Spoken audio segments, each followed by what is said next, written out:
મંગલમ ભગવાન વીર મંગલમ ગૌતમ પ્રભુ મંગલમ સુલીભદ્રાધ્યા જૈનો ધર્મોસ્તુ મંગલમ. જૈનોલોજી પાર્ટ 4 ભણવાનું સ્ટાર્ટ કરશું. કે આપણે લાસ્ટ ક્લાસમાં શું જોઈ રહ્યા હતા, શું ભણી રહ્યા હતા. આપણે ટોપિક નંબર 2 જૈન ભૂગોળ સ્ટાર્ટ કર્યું હતું. એમાં જંબુદ્વીપ વિશે સમજણ આપણે લઈ રહ્યા હતા કે કેવું છે એનું એકચ્યુઅલ જ્યોગ્રાફી, કેવું છે રિયલમાં જે વર્લ્ડ છે એ કેવું છે તે આપણે જોઈ રહ્યા હતા. તો એમાં તિરછા લોકની અંદર સૌથી સેન્ટરમાં રહેલું શું છે? સૌથી સેન્ટરમાં રહેલું આ આઈલેન્ડ છે, જંબુદ્વીપ છે. દ્વીપ એટલે આઈલેન્ડ. તો આ જંબુદ્વીપ જે છે એ ક્યાં રહેલો છે? એનું ટોટલ એ નરક પ્રભા પૃથ્વી છે એની સપાટીનું જે ટોપ મોસ્ટ સરફેસ છે, રત્નપ્રભા નરક પૃથ્વીનું જે ટોપ મોસ્ટ સરફેસ છે, આવી છે નરકપ્રભા. પહેલી જે નરક પૃથ્વી છે રત્નપ્રભા નામની, એનું જે ટોપ મોસ્ટ આ સરફેસ છે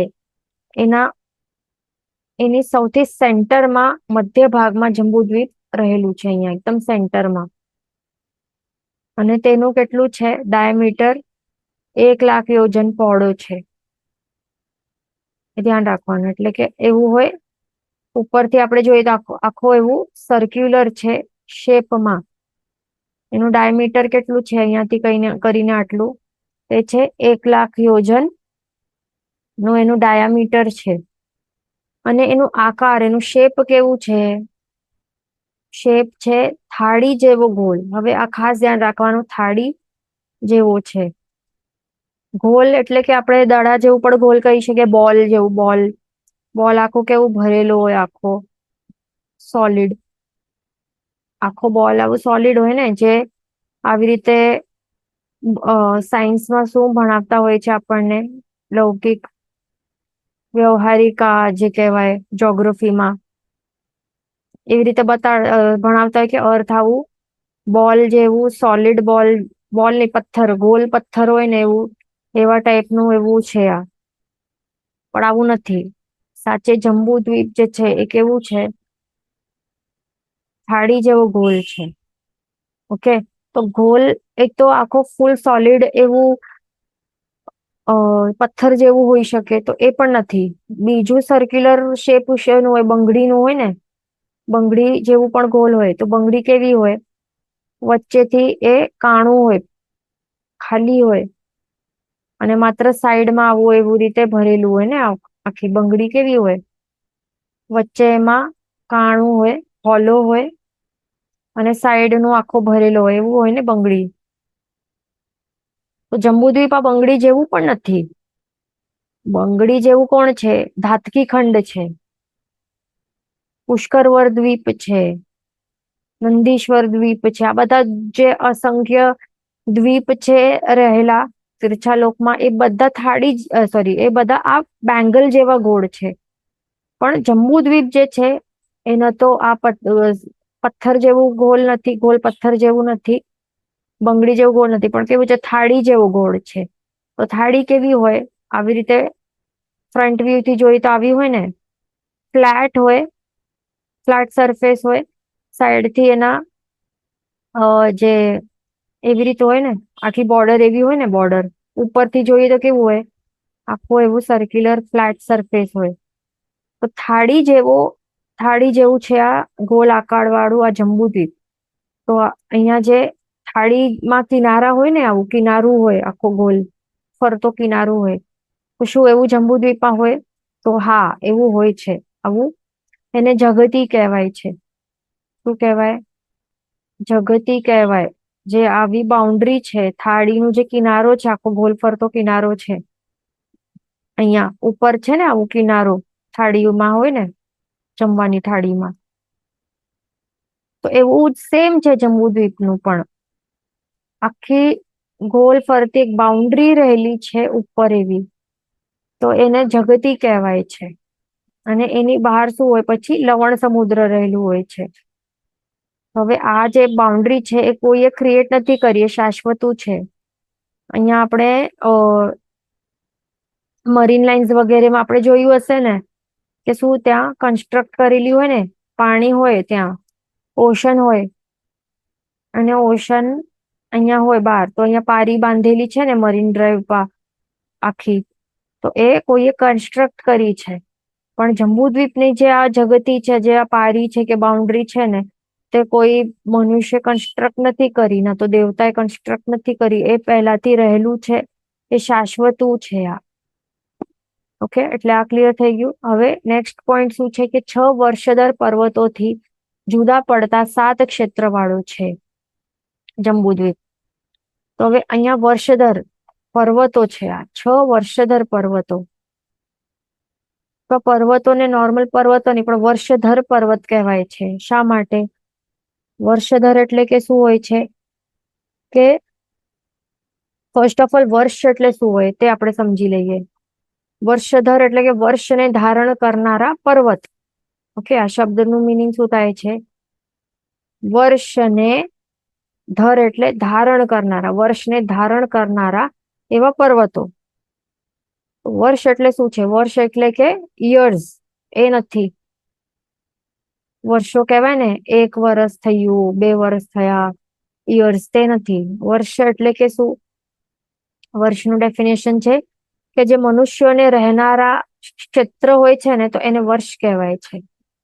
વર્ષ એટલે કે શું? આ બુકમાં ડેફિનેશન લખી લેવાનું બધાને. બુકમાં પેન્સિલ કે બોલપેન થી કે નોટબુક જે હોય તેમાં આ બધું લખતો જવાનું, જે પણ અહીંયા કહેવામાં આવે છે તે. તો વર્ષ એટલે કે શું? જે મનુષ્ય હોય છે, તો મનુષ્યને રહેનારા જે ક્ષેત્ર હોય છે એને વર્ષ કહેવાય છે, એ ધ્યાન રાખવાનું. તો વર્ષ ધર એટલે કે શું? કે આવા ક્ષેત્ર જે મનુષ્યને રહેનારા યોગ્ય એવા જે ક્ષેત્ર હોય કે ભૂમિ હોય, તો એની મર્યાદાને ધારણ કરનારા જે હોય એને કહેવાય વર્ષધર પર્વત. ઓકે, એટલે એક્ઝામ્પલ માટે આપણે આ ફોટો જોઈ લઈએ. આ ફોટો જોઈને આપણને સમજાશે. તો હવે અહીંયા શું દેખાય છે? મનુષ્યને રહેનારા ક્ષેત્ર જે છે, તો અહીંયા આપણને શું દેખાય છે? આ ક્ષેત્રો દેખાય છે ને આપણને. આ તો આ બધા ક્ષેત્ર શું છે? ક્ષેત્ર દેખાય છે ને આપણને અહીંયા બધા. ઐરવત ક્ષેત્ર, હિરણ્યવંત ક્ષેત્ર, રમ્ય ક્ષેત્ર, મહાવિદ્ય ક્ષેત્ર, હરિવર્ષ ક્ષેત્ર, હિમંત ક્ષેત્ર અને ભરત ક્ષેત્ર, આ બધા ક્ષેત્ર છે. તો આ ક્ષેત્ર જે છે એને આ શું? મનુષ્યને રહેનારા એવા, રહેવા લાયક, રહેવા યોગ્ય એવા ક્ષેત્રો છે, રાઈટ? તો એમને શું કહેવાય છે? વર્ષ કહેવાય છે. આ ક્ષેત્ર પણ કહેવાય અથવા તો શું કહેવાય? વર્ષ પણ કહેવાય. તો આ 1, 2, 3, 4, 5, 6 અને કેટલા? 7 ક્ષેત્ર દેખાય છે અહીંયા આપણને. તો બધા 7 ક્ષેત્રો જે છે એ મનુષ્યને રહેવા યોગ્ય એવા ક્ષેત્રો છે, એને વર્ષ કહેવાય છે. તો હવે જે આ વર્ષ, જે પણ આ ક્ષેત્ર છે કે જે ભૂમિઓ છે, 7 ક્ષેત્ર કે ભૂમિ જે છે, તો એની જે મર્યાદા છે, એટલે કે જે આટલું આ મહાવિદ્ય ક્ષેત્ર છે, તો એની મર્યાદા કેટલી છે? આટલી છે. તો એને મર્યાદાને ધારણ કરનારા જે હોય છે એને વર્ષધર પર્વત કહેવાય છે. ઓકે, એટલે મહાવિદ્ય ક્ષેત્ર જે છે આ આટલું છે, તો આ ક્ષેત્ર આટલું છે, એની મર્યાદાને ધારણ કરનારા જે પર્વત છે, આ પર્વત દેખાય છે આપણને. આ પર્વત અહીંયા દેખાય છે. તો આ પર્વત શું કામ કરે છે? કે આ ક્ષેત્ર, જે મહાવિદ્ય ક્ષેત્ર છે, એની મર્યાદાને ધારણ કરે છે, એટલે કે એક એને સેપરેટ કરે છે, એની એક બાઉન્ડ્રી બનાવે છે. તો એટલા માટે એને શું કહેવાય છે? એટલા માટે જે આ પર્વત છે અહીંયા, આ પર્વત કે આ પર્વતનું રેન્જ, એને શું કહેવાશે? વર્ષધર પર્વત કહેવાશે. ધ્યાન રાખવાનું. ઓકે, એટલે નીલવંત પર્વત શું છે? એક વર્ષધર પર્વત છે. નિષદ પર્વત જે છે આ, તે પણ એક વર્ષધર પર્વત છે. બીકોઝ રીઝન શું છે? એ વર્ષને ધારણ કરનારા, વર્ષની મર્યાદાને ધારણ કરનારા એવા પર્વત છે. વર્ષ એટલે કે ક્ષેત્ર. ઓકે, આ અલગ 7 ક્ષેત્ર છે, એ બધાની મર્યાદાઓને ધારણ કરનારા આ બધા જે પણ પર્વતો છે, એને શું કહેવાય છે? વર્ષધર પર્વત. એ ધ્યાન રાખવાનું. તો આવા વર્ષધર પર્વત કેટલા છે? શું બતાવે છે અહીંયા? 6 વર્ષધર પર્વત છે. એ જોઈ લઈએ 6 વર્ષધર પર્વત. આ સૌથી પહેલું આપણને દેખાય છે અહીંયા, આ પર્વતનું રેન્જ. આ શું છે? શુલ્લ હિમવંત પર્વત. આ પણ શબ્દ કહેવાય છે, અથવા તો એને લઘુ હિમવંત પર્વત પણ કહેવાય છે. ખાસ એ બધું નોટ કરી લેવાનું. લઘુ હિમવંત પર્વત એ પણ કહેવાય છે એને. તો બુકમાં ખાલી હિમવંત પર્વત લખેલું છે તે ટેબલમાં. અહીંયા તો શું લખવાનું? અહીંયા આપણને આગળ અહીંયા કરેક્શન કરવું પડશે. અહીંયા લખવું લઘુ હિમવંત પર્વત, એવી રીતે લખવું જરૂરી છે. ઓકે, લઘુ પણ લખવાનું અને ક્ષુલ્લ એ પણ ત્યાં લખી લેવાનું, બંને નામ. આ કરેક્શન કરવું જરૂરી છે બધાને. આ હિમવંત પર્વત નથી, પણ લઘુ હિમવંત પર્વત છે, અથવા તો ક્ષુલ્લ હિમવંત પર્વત. તે એ નામ છે પહેલા પર્વતનું. ઓકે, પછી અહીંયા શું છે? બીજું પર્વત છે અહીંયા. બીજા પર્વતનું નામ શું લખવાનું? મહાહિમવંત પર્વત છે. આ ધ્યાન રાખવાનું. મહાહિમવંત પર્વત. ઓકે, તો આ જે લઘુ હિમવંત પર્વત છે, આ પહેલું વર્ષધર પર્વત છે, એનું કામ શું છે? આ વર્ષધર પર્વતનું કામ શું છે? કે જ્યાં વર્ષ છે, શું છે? આ ભરત ક્ષેત્ર છે. આ આપણે સાંભળ્યું છે ને, કેટલા જણ કહેતા હોય ભારત વર્ષ. તો એવી રીતે આપણે વર્ડ સાંભળ્યું હશે. એટલે વર્ષનું મિનિંગ શું છે? ક્ષેત્ર બને છે. અહીંયા ધ્યાન રાખવાનું. એટલે જ્યાં ભરત ક્ષેત્ર છે, અથવા તો આ જે વર્ષ છે, આટલું ભરત વર્ષ, એની મર્યાદાને આ ધારણ કરી રાખે છે. આ એના માટે બાઉન્ડ્રી રૂપ બને છે. આ એ સપરેટ કરે છે બીજું જે ક્ષેત્ર છે ને, એનાથી એને સપરેટ કરે છે ભરત ક્ષેત્રને. એટલા માટે એને લઘુ હિમવંત પર્વત કહેવાય. આ વર્ષધર પર્વત કહેવાય છે લઘુ હિમવંત પર્વતને. પછી આ મહાહિમવંત પર્વત છે, બીજું પર્વત. અહીંયા એ બાઉન્ડ્રી રૂપે કામ બને છે હિમવંત ક્ષેત્ર અને હરિવર્ષ ક્ષેત્રની વચ્ચે. એને બંનેને સેપરેટ કરે છે. એટલે એ શું બને છે? બંને ક્ષેત્રની સરહદ ઉપર રહેલા હોય છે. બાઉન્ડ્રી, જેમ સરહદ હોય ને, બાઉન્ડ્રી. તો આ સરહદ માં બાઉન્ડ્રી રૂપનું બાઉન્ડ્રી બને છે. એટલા માટે એને વર્ષધર પર્વત કહેવાય છે. પછી ત્રીજું પર્વત કયો છે? નિષદ પર્વત. તો નિષદ પર્વત એ કોની સરહદ ઉપર રહેલું છે? હરિવર્ષ ક્ષેત્ર અને મહાવિદ્ય ક્ષેત્રની વચ્ચે. અહીંયા બાઉન્ડ્રીનું કામ કરે છે બનવાનું. પછી ચોથું વર્ષધર પર્વત છે નીલવંત પર્વત. અહીંયા રહેલું છે. એ શું કામ કરે છે? એ કોની સરહદ ઉપર રહેલું છે? મહાવિદ્ય ક્ષેત્ર અને રમ્ય ક્ષેત્ર ની વચ્ચે એ બાઉન્ડ્રી, એ સરહદ ઉપર રહેલું છે બંનેની. પછી છઠ્ઠું, પાંચમું વર્ષધર પર્વત છે રૂકમી પર્વત. એ શું કરે છે? એ રમ્ય ક્ષેત્ર અને હિરણ્યવંત ક્ષેત્રની જે વચ્ચેની જે સરહદ છે, બાઉન્ડ્રી છે, તો ત્યાં રહેલું છે, એને સેપરેટ કરે છે. પછી છઠ્ઠું પર્વત, જે વર્ષધર પર્વત છે, શિખરી પર્વત. એ અહીંયા રહેલું છે.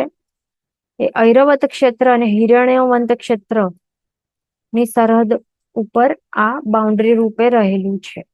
તો આવી રીતે જે આ 6 વર્ષધર પર્વતો આપણે જોયા, બધાને પાકા કરવાના છે. કોણ કયો ક્યાં રહેલું છે. ઓકે, તો જે આ જંબુદ્વીપ છે આખો, તો તે આ 6 વર્ષધર પર્વતો છે. આ ટોટલ 6 વર્ષધર પર્વતો છે. તો એનાથી આ 6 વર્ષધર પર્વતો દ્વારા જુદા પાડવામાં આવેલા છે આ ક્ષેત્રો. મનુષ્યને રહેવા યોગ્ય જે ક્ષેત્ર છે કે વર્ષ છે, એ બધા જુદા પાડવામાં આવેલા છે. તો કેટલા ક્ષેત્ર બને છે એવી રીતે ટોટલ? તે આપણને શું દેખાય છે? અહીંયા 7 ક્ષેત્ર દેખાય છે. પહેલું છે ભરત ક્ષેત્ર. બીજું ક્ષેત્ર અહીંયા છે. આ પહેલું ભરત ક્ષેત્ર અહીંયા દેખાય છે. બીજું ક્ષેત્ર કયું છે? હિમવંત ક્ષેત્ર છે. ત્રીજું ક્ષેત્ર કયું છે? હરિવર્ષ ક્ષેત્ર છે. આ ચોથું ક્ષેત્ર કયું છે? મહાવિદેહ ક્ષેત્ર. પાંચમું ક્ષેત્ર કયું છે? રમ્ય ક્ષેત્ર. છઠ્ઠું ક્ષેત્ર કયું છે? હિરણ્યવંત ક્ષેત્ર. અને સાતમું ક્ષેત્ર કયું છે? ઐરવત ક્ષેત્ર. ઐરાવત હાથી નથી, પણ શું છે? ઐરવત ક્ષેત્ર છે, એ ધ્યાન રાખવાનું. તો આ 7 ક્ષેત્રો અહીંયા દેખાય છે. હવે આ ક્વેશ્ચન છે, ઇઝ મેરુ પર્વત ઇન ધ સેન્ટર ઓફ મહાવિદેહ ક્ષેત્ર? તો હા, અહીંયા જે દેખાય છે, અહીંયા ઘોડો, અહીંયા તો આ જ શું છે? મેરુ પર્વત છે, જે આખા તીર્છા લોક જે છે, આખા તીર્છા લોકની સૌથી સેન્ટર મોસ્ટ મધ્ય ભાગમાં રહેલું છે, તે આ મેરુ પર્વત છે. એટલે દેટ મીન્સ આ જંબુદ્વીપની પણ વચ્ચે કહેવાય, અથવા તો મહાવિદેહ ક્ષેત્રની પણ એકદમ વચ્ચે આ એક મેરુ પર્વત કહેવાય છે. તો એવી રીતે આપણે શું જોયું? આ આપણે 6 વર્ષધર પર્વત જોયા, એ કેવી રીતે 7 ક્ષેત્રો ની સરહદો ઉપર રહેલા છે, જોયું આપણે. હવે નદીઓ વિશે અહીંયા બતાવે છે. શું કહે છે? તેમાં 90 મહાનદીઓ અને 14,56,000 નદીઓના પરિવાર સાથે વહે છે. કેટલી મહાનદીઓ રહેલી છે આખા જંબુદ્વીપમાં? આખા જંબુદ્વીપમાં 90 મહાનદીઓ રહેલી છે. ખાસ ધ્યાન રાખવાનું. મહાનદી શા માટે છે? કારણ કે એકદમ મોટી મોટી, જે આપણને આપણે જો જોઈએ ને, તો આપણને ખબર લાગે પણ નહીં કે આ નાની રિવર છે, નદી છે. આપણને શું લાગે? ઓશન જેવું લાગે, કારણ કે આટલી લાર્જ, આટલી હ્યુજ છે. આટલી હ્યુજ છે ને, એનું આપણે ઉભા રહી તો આપણને કિનારો નહીં દેખાય. એટલા માટે ને મહાનદી કહેવાય છે. ઓશન જેવી લાગે આપણને, આટલા કિનારો નહીં દેખાય, આટલી મોટી મોટી નદીઓ હોય. તો આવી મેન 90 મહાનદીઓ છે. અને આ નદીઓના પરિવાર કેટલા છે? નદીઓ 14,56,000 નદીઓના પરિવાર સાથે વહે છે. એટલે એનું નદીઓનો પરિવાર એટલે કે શું કહેવાય? કે આ એક મુખ્ય મેન મહાનદી છે, પછી એના શું થાય? બ્રાન્ચીસ થાય, ટ્રિબ્યુટરીઝ છે. ટ્રિબ્યુટરીઝ એવા એવા એવા એવા એવા એવા એટલે એમાંથી અલગ અલગ અલગ અલગ એ છૂટા પડે. અલગ અલગ અલગ અલગ નદીઓ એમાં મિક્સ થાય, તો એને શું કહેવાય? કે એક કોઈ મહાનદીનો પરિવાર કહેવાય. એ ધ્યાન રાખવાનું. અહીંયા ક્વેશ્ચન છે, મેરુ પર્વત વર્ષધર નહીં કહેવાય? તો નહીં કહેવાય. કેમ? કારણ કે આપણે પહેલા શું જોયું? વર્ષધર કોને કહેવાય? કે જે વર્ષધર પર્વત કોને કહેવાય? એને કહેવાય કે જે ક્ષેત્ર કે ભૂમિની મર્યાદાને ધારણ કરનારા એવા હોય ને, તો એવા પર્વતોને જ વર્ષધર પર્વત કહેવાય. ઓકે, તો મેરુ પર્વત તો કોઈ પણ ક્ષેત્ર કે વર્ષને એની મર્યાદાને ધારણ નથી કરતો. એટલા માટે મેરુ પર્વત એ વર્ષધર પર્વત નહીં કહેવાય.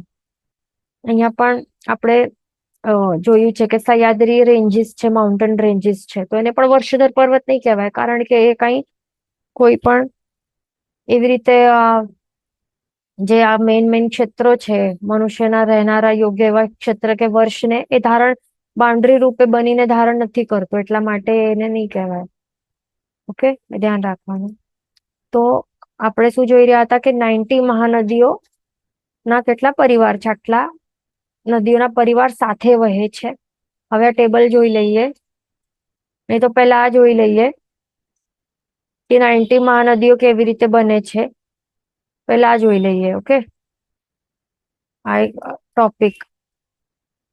ઓકે, તો અહીંયા આ અલગ ટોપિક છે. તો હવે 90 મહાનદીઓ કેવી રીતે થાય છે? તો તે અહીંયા બતાવે છે આપણને. મહાનદીઓ પ્રત્યેક ક્ષેત્રની 2 મહાનદી માટે 7 ક્ષેત્રની 14 મહાનદી. એટલે ટોટલ હવે આપણે હમણાં શું જોયા? આપણને આ ફોટો દેખાય છે, એમાં ક્ષેત્ર કેટલા છે? ટોટલ 7 ક્ષેત્ર છે. ઓકે, દરેક ક્ષેત્રમાં આપણને શું દેખાય છે? બ્લુ કલરમાં આ મહાનદીઓ દેખાય છે. બ્લુ કલરમાં છે ને, એ બધી મહાનદીઓ છે. ધ્યાન રાખવાનું. તો અહીંયા ભરત ક્ષેત્ર છે, આ એક ભરત ક્ષેત્ર છે. તો એમાં મહાનદી કેટલી દેખાય છે આપણને? 2 દેખાય છે. અહીંયા ધ્યાન રાખવાનું, આ શું છે? પૂર્વ છે. આ પૂર્વ છે અને આ શું છે? અહીંયા પશ્ચિમ છે. તો ઈસ્ટમાં આપણે યાદ રાખવાનું, ગંગા ઈસ્ટમાં છે, પૂર્વની મહાનદી છે, સિંધુ વેસ્ટની છે, એટલે ગડબડ નહીં કરવાનું. ગંગા અહીંયા અને સિંધુ અહીંયા એવી રીતે નહીં, ગડબડ નહીં કરવાની. ગંગા રાઈટમાં છે, ઈસ્ટમાં છે, સિંધુ પશ્ચિમમાં છે, વેસ્ટમાં છે. એટલે જે મહાનદી જ્યાં હોય ઈસ્ટમાં, તો ઈસ્ટમાં જ આપણને યાદ રાખવાનું. જે વેસ્ટમાં છે એ વેસ્ટમાં જ યાદ રાખવાનું, ગડબડ નહીં કરવાનું. તો જે ભરત ક્ષેત્ર છે, આ ક્ષેત્રમાં 2 મહાનદીઓ વહે છે. એ કઈ કઈ છે? ઈસ્ટમાં ગંગા મહાનદી છે અને વેસ્ટમાં સિંધુ મહાનદી છે. તો અહીંયા આપણને દેખાય છે ને, આટલો આ ભરત ક્ષેત્ર છે, એમાં આ આવી રીતે ગંગા વહે છે અને અહીંયા સિંધુ વહે છે. પછી બીજું ક્ષેત્ર શું દેખાય છે? અહીંયા હિમવંત ક્ષેત્ર દેખાય છે. તો આ હિમવંત ક્ષેત્ર આટલું છે. એમાં શું દેખાય છે? કે રોહિતા મહાનદી છે અને રોહિતાંશા મહાનદી છે. ઓકે, રોહિતાંશા મહાનદી ઈસ્ટ અને વેસ્ટ રિસ્પેક્ટિવલી એવી રીતે વહે છે. પછી ત્રીજું ક્ષેત્ર કયો છે? હરિવર્ષ ક્ષેત્ર. આટલું છે હરિવર્ષ ક્ષેત્ર. એમાં કઈ 2 મહાનદીઓ છે?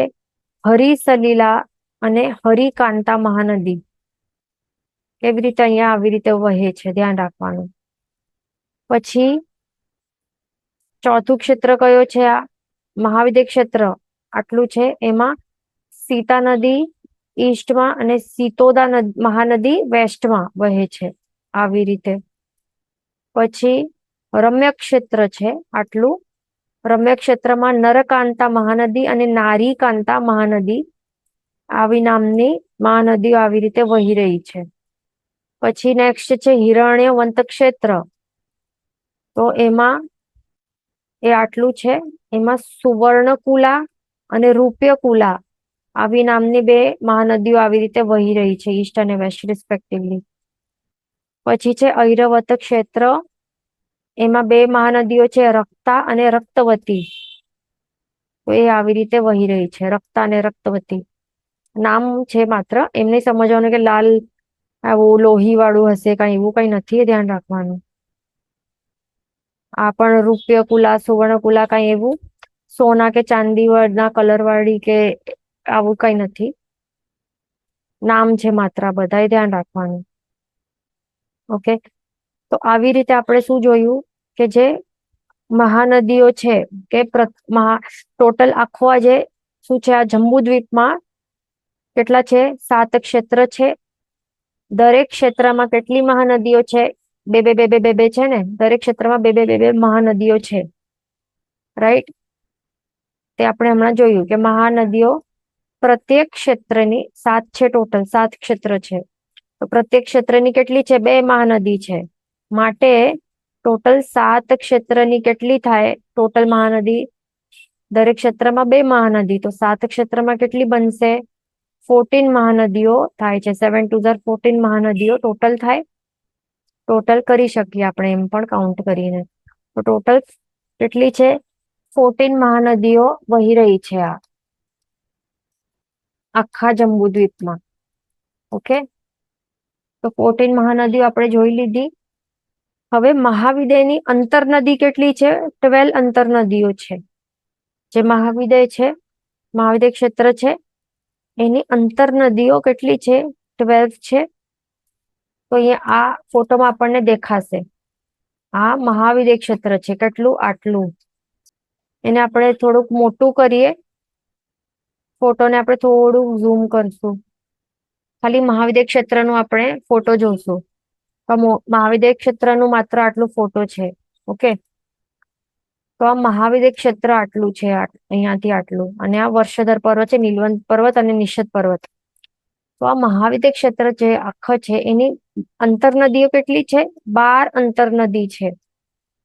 12 અંતર એટલે કે જે અંદર રહેલી હોય છે, મહાવિદ્ય ક્ષેત્રની અંદર વહેતી હોય એવી નદીઓ છે, એટલા માટે એને અંતર નદી કહેવાય. અને એની મહાનદી દેખાય છે આપણને સીતા નદી અહીંયા મેઇન, અને સીતોદા નદી આ દેખાય છે અહીંયા. આ મેન સીતા અને સીતોદા નદી દેખાય છે અહીંયા આવી રીતે, સીતા નદી અને આ સીતોદા નદી અહીંયા દેખાય છે આપણને આવી રીતે. ઓકે, તો હવે આપણને શું જોવાનું છે, એની 12 અંતર નદી જોવાની છે. તો અહીંયા દેખાય છે આટલા જે એરિયા છે એમાં આપણને આ બ્લુ કલર દેખાય છે અહીંયા. તો આ એક અંતર નદી છે, આ બીજી અંતર નદી છે, આ ત્રીજી અંતર નદી છે. એટલે અહીંયા 3 છે અંતર નદીઓ. આ ભાગમાં શું છે, આ ઈસ્ટ છે આ, અને આ વેસ્ટ છે. એટલે ઈસ્ટના ઉપરના ભાગમાં 3 અંતર નદી, ઈસ્ટના સાઉથના ભાગમાં કેટલી છે, આ 3 અંતર નદી છે. હવે પશ્ચિમના ઉપરના ભાગમાં, ઉત્તરના ભાગમાં 3 અંતર નદી વહે છે. પછી પશ્ચિમના મહાવિદ્ય ક્ષેત્રના વેસ્ટના નીચેવાળા ભાગમાં પણ 3 અંતર નદીઓ વહે છે. અહીંયા 3, અહીંયા 3, એટલે કેટલા થયા? 3 4 કેટલા થયા? 12. તો આવી રીતે 12 અંતર નદીઓ વહેતી હોય છે, ધ્યાન રાખવાનું. તો અહીંયા આપણને શું દેખાયું? મહાવિદેહની અંતર નદી 12 કેવી રીતે ક્યાં છે જોઈ આપણે. હવે નેક્સ્ટ શું છે? તથા 32 વિજયની ગંગા સિંધુ નદી. ગંગા સિંધુ નદી એટલે ગંગા સિંધુ આદિ, એટલે હવે તે પણ આપણે જોઈએ કેટલી છે? 64. અહીંયા વિજય કેટલા છે? ફર્સ્ટ ઓફ ઓલ 32 વિજય આપણે જે જોયા, તો અહીંયા આપણને જે દેખાય છે ને ક્ષેત્ર ભૂમિઓ દેખાય છે, અહીંયા નંબરિંગ દેખાય છે. અહીંયા આપણને આ 1, આ પહેલી વિજય છે. આખું આ જે મહાવિદ્ય ક્ષેત્ર છે ને આટલું, એની ટોટલ કેટલી હોય? એની અંદર વિજયો કેટલા હોય? એના 32 વિજયો હોય. વિજય એટલે કે શું? ક્ષેત્ર સમજવા. જે ચક્રવર્તીને જીતવા યોગ્ય એવા જે ક્ષેત્ર હોય ને એને શું કહેવાય? વિજય કહેવાય. વિજય, આ મિનિંગ શું છે? વિજયનું મિનિંગ શું લાગે છે? કે વિજય એટલે કે કંઈક આપણે સક્સેસ જીત્યું, કંઈક વિજય કર્યો એટલે કે આપણે જીત્યા, કંઈક જીત્યા. પણ શું જીત્યા? અહીંયા આ વિજયો, એનું નામ શા માટે વિજયો લખેલા છે, બતાવેલા છે? એટલે એનું ડેફિનેશન શું છે? કે ચક્રવર્તી હોય, જે ચક્રવર્તી ખ્યાલ છે ને, એ ખંડ વગેરે જીતે, બધા કેપ્ચર કરે, 6 ખંડ જીતે. જે 6 ખંડ જીતે પછી ચક્રવર્તી, એટલે જે પણ ચક્રવર્તી હોય એ 6 ખંડ જીતે, આપણને ખ્યાલ છે ને ફેક્ટ. તો જે પણ એવા જે ક્ષેત્ર હોય, જે ચક્રવર્તીને જીતવા યોગ્ય એવા જે ક્ષેત્ર હોય ને એને વિજય કહેવાય છે. ઓકે, આ ડેફિનેશન છે, લખી લેવાનું. તો મહાવિદ્ય ક્ષેત્ર છે એની અંદર કેટલા વિજય છે આવા? તો આવા 32 છે. ક્યાં છે, કેટલા છે તે જોઈએ આપણે. તો આ પૂર્વ છે અને આ પશ્ચિમ છે, ઈસ્ટ વેસ્ટ છે. તો ઈસ્ટ નું ઉપરનું જે ભાગ છે, ઈસ્ટ મહાવિદ્ય ક્ષેત્રના ઈસ્ટ સાઈડ નો ઉપરનું ભાગ, તો એમાં આપણને શું દેખાય છે? એક આપણને અહીંયા લાઈન દેખાય છે. આ શું છે તે સમજી લઈએ. તો આ શું છે? આ પહેલું, આ એક વિજય છે. આ આટલું જે દેખાય છે તે એક વિજય છે. પછી એના બાજુમાં અહીંયા આ દેખાય છે કઈક, તો આ એક શું છે? એક પર્વત રેન્જ છે. તો એને વક્ષસ્કાર પર્વત કહેવાય છે. પછી એના બાદ પાછું આ કંઈક દેખાય છે, તે શું છે? એ પાછો વિજય આવશે. પછી બ્લુ કલરની નદી દેખાઈ, એના નદી બાદ આ નદી શું છે? આ સાદી નદી નહીં કહેવાની, આ શું છે? અંતર નદી કહેવાની. ઓકે, આ અંતર નદી છે. પછી એના બાદ પાછો વિજય આવે છે. પછી શું આવે છે? આ વક્ષસ્કાર પર્વત નું રેન્જ આવે છે. આ પછી શું છે? અહીંયા વિજય છે, પછી અંતર નદી આવી, પછી એક વિજય, પછી વક્ષસ્કાર પર્વત, પછી વિજય, પછી અંતર નદી, પછી વિજય, પછી વક્ષસ્કાર પર્વત, પછી વિજય. એટલે અહીંયા આપણે શું જોયું? એક્ઝેક્ટલી શું થાય છે? શું છે અહીંયા? વિજય પછી પર્વત, વિજય પછી નદી, વિજય પર્વત, વિજય નદી, વિજય પર્વત, વિજય નદી, વિજય પર્વત, વિજય. તો એવી રીતે ઓલ્ટરનેટિવલી એવી રીતે ફોર્મેટ આ યાદ રાખવાનું છે કે કેવી રીતે એનું ફોર્મેટ છે. આ દરેક આવા એરિયાઝમાં કેવી રીતે ફોર્મેટ છે તે યાદ રાખવાનું છે આપણને. ઓકે, તો પહેલું અહીંયા વિજય આવે છે. અહીંયા કચ્છ વિજય કરીને નામ છે આ. ઓકે, આટલું વિજય છે. આ દેખાતું ન હોય તો આપણે એને મોટું કરીએ થોડું. બીજા ફોટોમાં આપણે જોઈ લઈએ. આ જો દેખાય છે. હવે આપણે શું મોટું કર્યું છે? આ એક વિજય છે. આ મહાવિદ્ય ક્ષેત્રનો એક વિજય. આવું આપણે જોઈએ ને, આવી રીતે એક વિજય છે.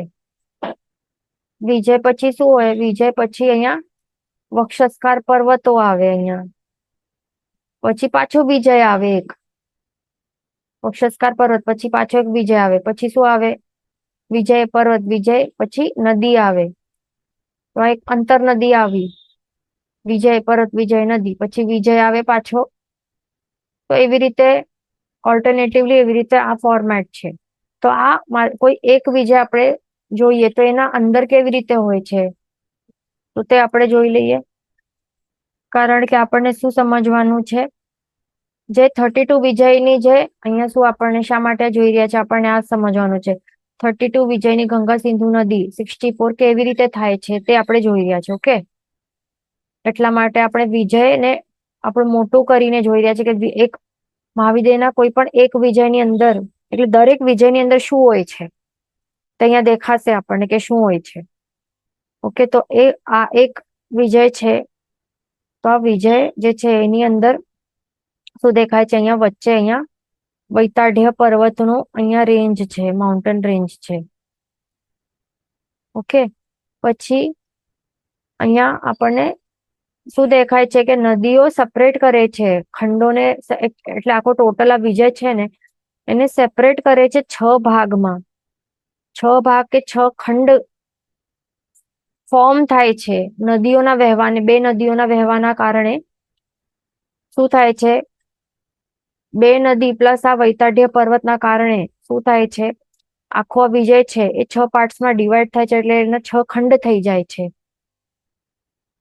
તો અહીંયા જે ઈસ્ટ છે અને આ વેસ્ટ છે.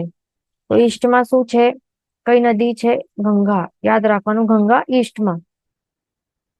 વિજયની મહાનદી ગંગા અને વિજયની આ મહાનદી સિંધુ આ વેસ્ટમાં.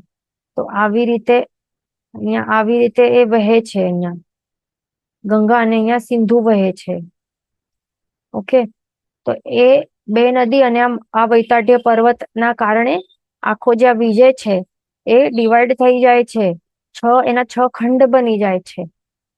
પહેલું ખંડ અહીંયા દેખાય છે. અહીંયા હોય પહેલું ખંડ. યાદ રાખવાનું, ક્યાં પણ નંબરિંગ ક્યાં પણ કઈ નહીં કરી નાખવાનું. પહેલું ખંડ અહીંયા નીચેના મધ્ય ભાગમાં જ હોય. પહેલું ખંડ શું કહેવાય? એને દક્ષિણ ભાગનું મધ્ય ખંડ કહેવાય. ઓકે, આ શું છે? દક્ષિણ. આ સાઉથ છે ને, અને આ નોર્થ છે એટલે ઉત્તર. દક્ષિણ ભાગનું જે મધ્ય ખંડ હોય તો એને આ પહેલો ખંડ હોય ક્યારે પણ. પછી એના જે વેસ્ટ સાઈડનું, સાઉથ વેસ્ટ સાઈડનું જે હોય એ બીજો ખંડ હોય. પછી ત્રીજો ખંડ ઉપર હોય નોર્થ વેસ્ટ સાઈડમાં. પછી ચોથો ખંડ ક્યાં હોય? મધ્ય ભાગમાં, નોર્થના મધ્ય ભાગમાં. પછી પાંચમું ખંડ ક્યાં હોય? નોર્થ ઈસ્ટ ભાગમાં. અને છઠ્ઠું ખંડ ક્યાં છે? સાઉથ ઈસ્ટ ભાગમાં. એવી રીતે આ 6 ખંડો,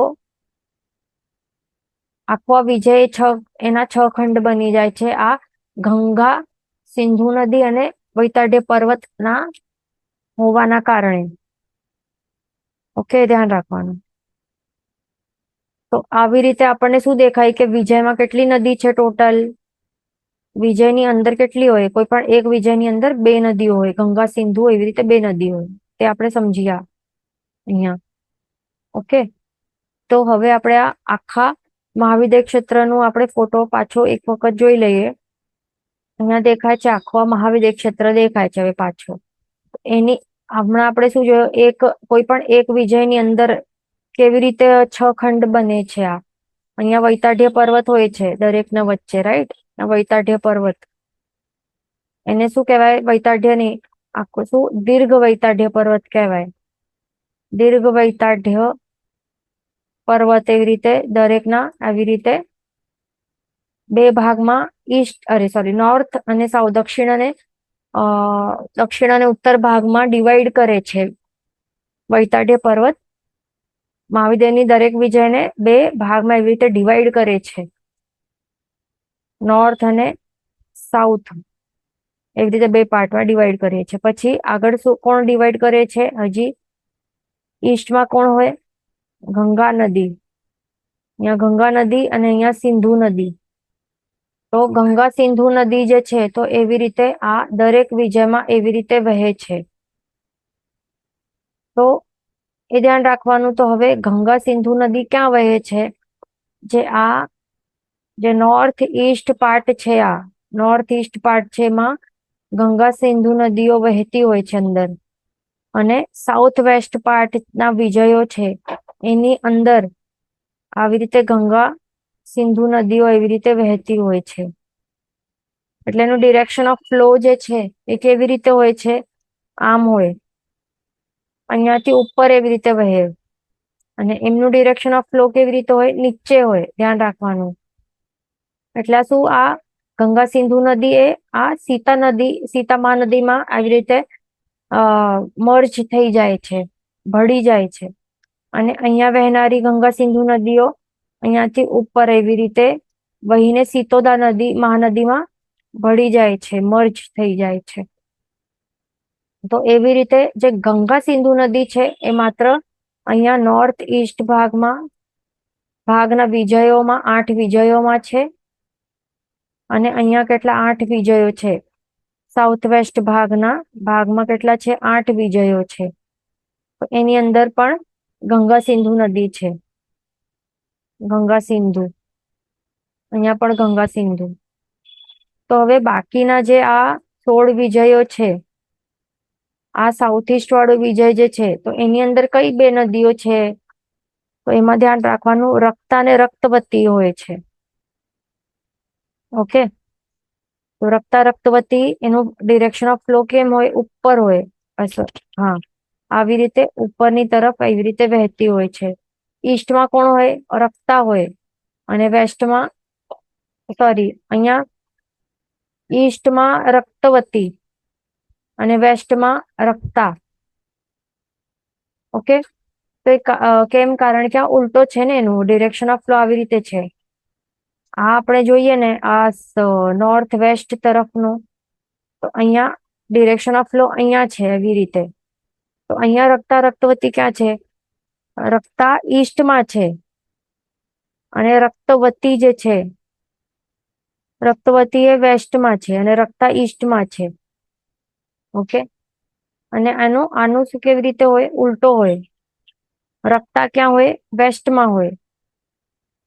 રક્તા વેસ્ટમાં છે અને રક્તવતી ઈસ્ટમાં છે અહીંયા. એટલે ગંગા સિંધુનું પણ સેમ સમજવાનું. એટલે અહીંયા ગંગા ક્યાં છે? ઈસ્ટમાં છે ગંગા, અને વેસ્ટમાં સિંધુ છે આ. અને અહીંયા જે ગંગા સિંધુ છે એનો ઉલટો સમજવાનું. ગંગા ક્યાં હોય છે? ગંગા આવશે વેસ્ટમાં, સિંધુ આવશે ઈસ્ટમાં. એ ધ્યાન રાખવાનું. એટલે હવે અહીંયા આપણે શું ભણ્યા આટલામાં? કે મહાવિદ્ય ક્ષેત્રની ટોટલ કેટલી હોય છે વિજયો? ફર્સ્ટ ઓફ ઓલ, આટલા ભાગમાં કેટલી છે? 8 વિજયો છે. નોર્થ ઈસ્ટ ભાગમાં 8 વિજયો, સાઉથ ઈસ્ટ ભાગમાં 8 વિજયો, સાઉથ વેસ્ટ ભાગમાં પણ 8 વિજયો, અને જે આ નોર્થ વેસ્ટ ભાગ છે એમાં પણ 8 વિજયો છે. એટલે ટોટલ કેટલે થઈ વિજયો આખા મહાવિદ્ય ક્ષેત્રમાં? 8 4 32. એટલે 32 વિજયો થઈ ટોટલ. 32 વિજયો દેખાય આપણને. અને દરેક વિજયમાં કેટલી નદીઓ છે? બે નદી છે ને. તો ગંગા સિંધુ નદી ટોટલ કેટલી છે? ગંગા સિંધુ નદી કેટલા વિજયોમાં ફરે છે? ગંગા સિંધુ નદી આપણને શું દેખાય છે? કે આ 8 વિજયોમાં ગંગા સિંધુ નદી છે. ઓકે, પ્લસ અહીંયા પણ છે, આ 8 વિજયોમાં ગંગા સિંધુ નદી છે. એટલે 8 પ્લસ આ ટોટલ કેટલા થયા? 16 વિજયો થયા. તો 16 વિજયમાં ગંગા સિંધુ નદીઓ કેટલી છે? 32 છે. ઓકે, તો 16 વિજયમાં કેટલી છે ટોટલ? આ 8 વિજયો પ્લસ આ 8 વિજયો, દરેકમાં બે બે નદીઓ. ગંગા કેટલી છે? ગંગા 8 છે પ્લસ સિંધુ કેટલી છે? 8 છે. ઓકે, આમાં કેટલી છે? ગંગા 8 છે પ્લસ સિંધુ કેટલી છે? 8 છે. તો કેટલા થયા? 8 4 32 થયા, જે અહીંયા આપણને દેખાય છે 32 ટોટલ ગંગા સિંધુ નદીઓ દેખાય છે. ઓકે, હવે રક્તા રક્તવતીનું કેલ્ક્યુલેશન કરીએ. તો રક્તા રક્તવતી ક્યાં રહેલા છે? રક્તા રક્તવતી અહીંયા રહેલા છે, 8 વિજયોમાં છે. 8 રક્તા પ્લસ 8 રક્તવતી નદીઓ, અને આ નોર્થ વેસ્ટ વાળા એરિયામાં, મહાવિદ્ય ક્ષેત્રના એરિયામાં 8 રક્તા અને 8 રક્તવતી નદીઓ, એટલે ટોટલ કેટલી થાય છે? 8 4 32 થઈ રક્તા અને રક્તવતી નદીઓ. તો ગંગા સિંધુ નદી 32 પ્લસ રક્તા રક્તવતી નદીઓ 32, તો 32 પ્લસ 32 કેટલી થાય? 64 થયો. તો એવી રીતે આપણે શું જોયું કે 32 વિજય ટોટલ કેટલા છે આ વિજયો? 8 4 32 વિજય છે. આ 8 વિજય, 8 વિજય, 8 વિજય, 8 વિજય, 8 4 32 વિજય. 32 વિજયમાં ટોટલ નદીઓ કેટલી છે? 64 છે નદીઓ. 32 ગંગા સિંધુ અને 32 રક્તા રક્તવતી નદીઓ, જે અહીંયા આપણને દેખાય છે. તો અહીંયા આપણને કરેક્શન કરવું પડશે બુકમાં. શું કરવાનું? તથા 32 વિજયની ગંગા સિંધુ આદિ, ગંગા સિંધુ આદિ એવી રીતે લખવાનું અહીંયા, નહીં તો ક્લિયરલી પ્લસ રક્તા રક્તવતી નદી લખવાનું અહીંયા મિસ્ટેક છે, ધ્યાન રાખવાનું. ઓકે, ગંગા સિંધુ પ્લસ શું લખવાનું ત્યાં? રક્તા રક્તવતી એવી રીતે લખવાનું ત્યાં ક્લિયરલી. ગંગા સિંધુ પ્લસ રક્તા રક્તવતી નદી એવી રીતે ત્યાં બધાની બુકમાં કરેક્શન કરવું જરૂરી છે. એટલે 32 વિજયની ગંગા સિંધુ અને રક્તા રક્તવતી નદીઓ કેટલી છે? 64, જે હમણાં આપણે જોઈ. રાઈટ, તો આવી રીતે આપણે ટોટલ કરવાની છે. તે મહાવિદ્ય ક્ષેત્રની પ્રત્યેક ક્ષેત્રની નદીઓ, પ્રત્યેક ક્ષેત્રની 2 મહાનદી માટે 7 ક્ષેત્રની 14 મહાનદી પ્લસ મહાવિદ્ય ક્ષેત્રની જ હવે જોવાની. એટલે પહેલા તો 7 ક્ષેત્રની જોઈએ આપણે, બધા 7 ક્ષેત્રોમાં મેન 14 મહાનદીઓ છે ટોટલ. હવે ખાલી મહાવિદ્ય ક્ષેત્રની અંતર નદીઓ જોવાની, તે 12 છે, તે પણ આપણે જોઈ. આ 12 અંતર નદીઓ આપણે જોઈ. હવે દરેક વિજયની અંદર આપણે પછી નદીઓ જોઈ. ગંગા સિંધુ અને રક્તા રક્તવતી નદી 32 પ્લસ 32 કેટલી થઈ? 64 થઈ. એટલે 14 પ્લસ 12 પ્લસ 64 કેટલી થાય છે? 90 થશે. એટલે ટોટલ મહાનદીઓ કેટલી છે? 90 મહાનદીઓ છે. આ ધ્યાન રાખવાનું. ટોટલ 90 મહાનદીઓ બને છે. તો આપણને આ ટેબલ હવે આપણે જોઈ લઈએ. 90 મહાનદીઓ આટલી 14,56,000 નદીઓના પરિવાર સાથે વહી રહી છે. ધ્યાન રાખવાનું. તો 90 મહાનદીઓ આપણે જોઈ કેવી રીતે ક્યાં હોય છે ક્લિયરલી. હવે આ ટેબલ આપણે સમજી લઈએ. અહીંયા ક્ષેત્ર કે પર્વતનું નામ અહીંયા બતાવે છે. અહીંયા બધા તો ભરત ક્ષેત્ર, પછી હિંમત પર્વત, પછી હિંમત ક્ષેત્રમાં અહીંયા શું લખવાનું? લઘુ લખવાનું, કરેક્શન કરી લેવાનું બુકમાં. ભરત ક્ષેત્ર, પછી લઘુ હિંમત પર્વત, પછી હિંમત ક્ષેત્ર, પછી મહા હિંમત પર્વત, હરિવર્ષ ક્ષેત્ર, નિષદ પર્વત, એ રીતે આ પાકો કરી લેવાનું. પછી આપણે શું ભણ્યા આજ? વહેતી નદી કે દ્રહનું નામ. તો ખાલી નદી આપણે ભણ્યા ને આજ, એટલું આપણે જોઈ લઈએ. ભરત ક્ષેત્રમાં ગંગા સિંધુ એ મહાનદીઓ છે. પછી હિંમત ક્ષેત્રમાં રોહિતાંશા મહાનદી છે. પછી હરિવર્ષ ક્ષેત્રમાં હરિસલીલા હરિકાંતા મહાનદી છે. ધ્યાન રાખવાનું બધા. ગંગા ક્યાં છે? ઈસ્ટમાં. ગંગા વગેરે આ જે ફર્સ્ટ લખેલા છે બધા ઈસ્ટ વાળી છે નદીઓ, મહાનદીઓ. અને જે અહીંયા લખેલા છે બધા પશ્ચિમમાં વહેતી મહાનદીઓ છે. ઓકે, પછી મહાવિદ્ય ક્ષેત્રમાં સીતોદા મહાનદી, પછી રમેશ ક્ષેત્રમાં નરકાંતા નારીકાંતા મહાનદી, પછી અરે હિરણ્યવંત ક્ષેત્રમાં સુવર્ણકુલા રૂપ્યકુલા મહાનદી અને ઐરવત ક્ષેત્રમાં રક્તવતી મહાનદીઓ એવી રીતે વહેતી હોય છે, એ ધ્યાન રાખવાનું. આગળ હજી શું છે બધું તે આપણે નેક્સ્ટ ક્લાસમાં કન્ટિન્યુ કરશું. જીન વચન વિરુદ્ધ બોલાય તો મિચ્છામિ દુક્કડમ સર્વમંગલ માંગલ્યમ સર્વકલ્યાણ કારણમ પ્રધાનમ સર્વધર્માણમ જન્મ જયતિ શાસનમ પ્રણામ.